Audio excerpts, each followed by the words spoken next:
Hey, this is TJ with Darpino Media, and today we're going to talk about how to color grade your footage.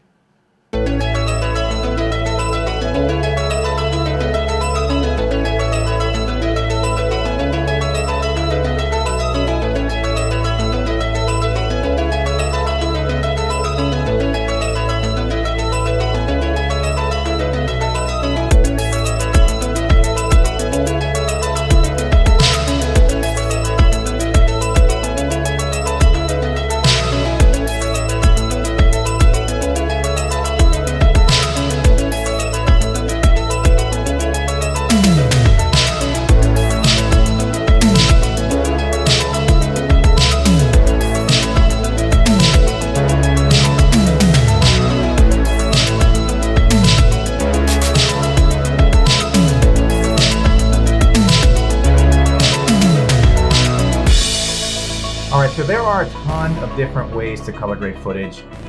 There's obviously probably right ways, there's a lot of wrong ways. Most of it is kind of like when you paint a picture, it's kind of like, you know, just whatever feels right to you, whatever you feel like doing in the moment. There's certain things you can get away with, there's certain things you can't get away with. Our eyes are trained to see things certain ways, and sometimes if we throw it off balance, it can really confuse the viewer and really take them out of the moment. And that's the last thing we want to do as a videographer, as a storyteller, is to take any of the viewers out of the moment. Having said that though, there are a lot of creative liberties that we can take, and let's jump into the computer and I'll show you how I approach some of those. All right, so I I have my clips in my timeline already that I want to color grade. These were all shot in S-Log2 on the Sony A7S II. So I'm basically starting from a log and going to build my way up to the creative aspect of it. I'm going to show you a few different ways that I do it. Obviously, like I said, there is no real right way to do it other than making sure that everything looks somewhat natural to the eye, at least that our eyes can compensate for it a little bit. So let's just dive right into it. One of the first things that you can do is take and make an adjustment layer. I always like doing this, and drag it over top of your clip where you want to color grade. I just like doing that so that I can turn it on and off and see where I've come and what I had before. So one way to do this, and it's not necessarily the right way to do it because there are a lot of variables that go into it, like color space and all that type of stuff. But this is one way to do it. You start off by dragging your contrast. I always like to start with the contrast. Put it around 42 is where I like to start at. It's just kind of like what you can look at it and kind of tell. You can also bring up your lumetri scopes over here and kind of see where you're at right now. But in this clip, she's eventually going to come into the light, so that's going to change your scopes quite substantially. And as you can see, that looks pretty good right around the 42 mark. I tend to like a less contrasty, like I don't really like the super crushed blacks and all that kind of like over saturated. It looks like you kind of shot in a standard profile. I think that you're defeating the purpose of shooting in log if you do that. I start off around 40 with the contrast. We can bring the highlights up, and you can look at your lumetri scopes and kind of see where you're gonna be at. And I like to drag it up to, you want to keep it under 100 here, because there's obviously nothing in this that should be 100% pure white. 100% pure white would be completely blown out. Essentially, if you did something like this, it's still not blowing it out just because of the log. Like, it captures so much information, it's crazy. But yeah, adding a little bit of the highlights in there. We're right around 80, a little over 80. Add a little more contrast by bringing down the shadows. You don't want anything to quite hit the 0 mark down there on the lumetri scopes here.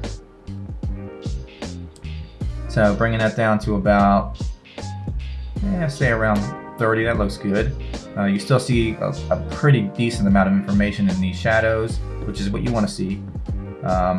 Sometimes I'll drag the blacks down just to add a tad bit more until you barely hit that this line down here at 0, but not always.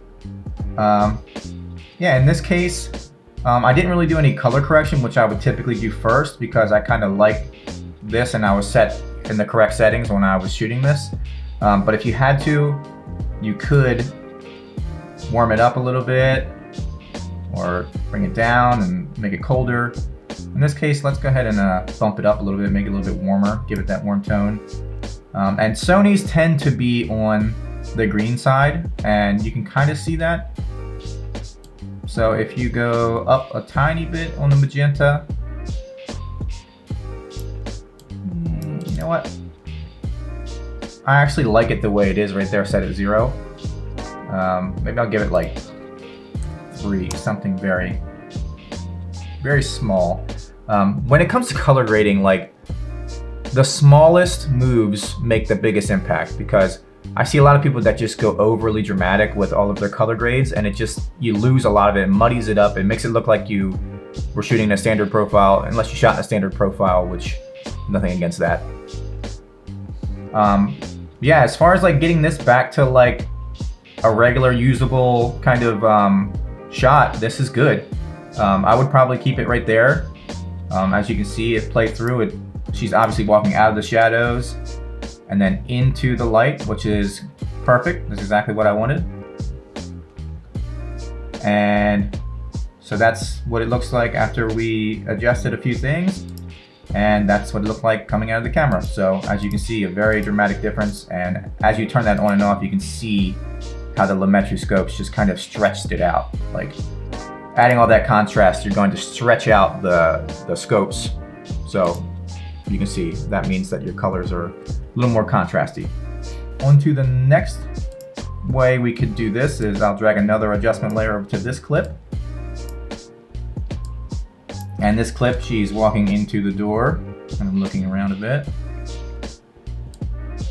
So whenever I'm color grading also, I like to find like what we call a hero shot, which is basically like the main part of the shot that you want seen. Like that's the big payoff, or just a shot that really has like everything that you want in it seen. So it's kind of, it gives you a good basis for what you're gonna be color grading. So another way that you can do this is by using a LUT. And what a LUT is basically a lookup table. Somebody kind of already did all the work for you, and you can just plaster it over there like a filter, essentially, like a high-tech advanced filter. And this really speeds up the process. It makes it a lot easier. What I'm gonna do here is go into the basic correction and my adjustment layer. I'm gonna input a LUT, and I'm going to use Zhiyun films. I bought the horror LUTs. But also with this pack, you get utility LUTs, which is great. So if you go down here, you can see Sony S-Log2 to Rec 709, and he has a ton of different versions of this, some more contrasty, some less contrasty. Version 1 obviously is really contrasty. I'm gonna go with version 2. I like this look. I'm going to go into my clip, and as much as you don't want to do this for S-Log2 because you can introduce noise, I really want to bump the exposure up on the actual clip itself, just a bit.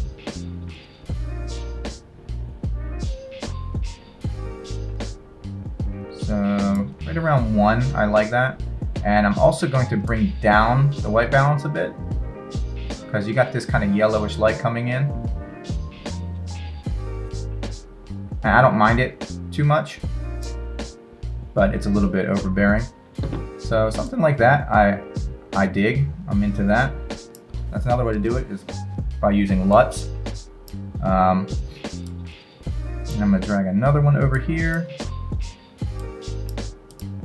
Finally, another way to do this is by using something called Film Convert. If you've never used Film Convert before, this is a great tool. It's not that expensive, and you get it for life, and it makes your life really easy. Type it into the effects tab over here, and then we're gonna go into our effects controls. And what we're gonna do is go to the camera settings. We're gonna go into Sony. We have A7S Mark II, and we're going to go S-Log2 Pro, apply, and oof, that really brought it to where you want it to be essentially. But what we can do is go into our lumetri, and we're going to adjust those highlights, bring them back down to where we wanted them in the first place. And then we're going to bring these shadows back down to where we wanted them. Add a tad bit contrast, not much. Bring the blacks down. And I'm gonna bring the exposure down just a little bit too, not a whole lot. Maybe like 0.3.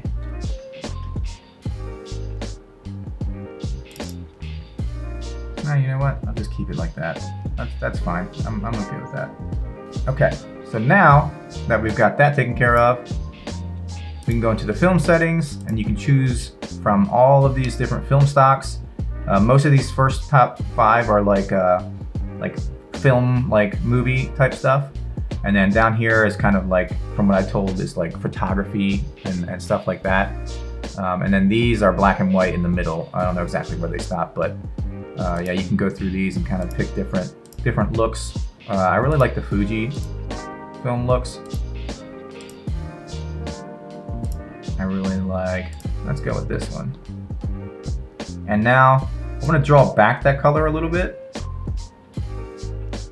Bring it to around, let's try 70, 75, 74, somewhere around there. Bring the curve back down a bit. And then the grain, you want to take that away just for now, just so that it doesn't get distracting on you. If you want to add it back in, I recommend putting it around like 40 to 50, so it's felt, you can kind of feel it there, so it gives you that film look, but it's not like overbearing, unless you really want that like old school filmy look. This also has, you know, things that you can adjust, the temperature of the film and all that type of stuff. We want it to warm it up a little bit, we could easily do that. So we can bring it up, and it's nice and subtle. You can go in here and color correct. This is where you can kind of have some fun with these looks. So in the shadows, a very common look obviously is the teal and orange look. So essentially what you would do is go into the shadows, drag it towards the cooler side a bit. Not too much, like I said, you really want it to be very subtle. You don't want it overbearing because it's just ugly. Like if you pull it all the way down to here, that's just completely noticeable, and it just looks like a filter that you've slapped over top of it. Right about here looks pretty good. The midtones are going to really bring up the skin and warm up the skin, so that's where the orange comes in. Drag it more towards the orange. It'll bring up those midtones a bit. And she kind of has like that more softer glow on her. And then the highlights, you can also bring up towards the warm side.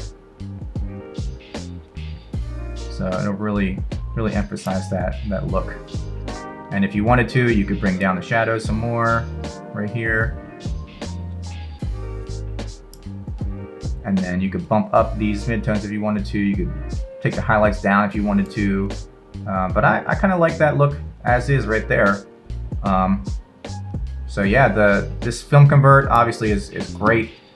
You can play around and have a ton of different looks in there. You can also come in here if you have something you really like, or if you have a monitor that you want to use these looks on, you can come in here and you can generate a LUT essentially, and just put it onto your monitor, or just hold on to it, and then next time you're color grading, just throw this back on top of it if you have a similar look, and you're done.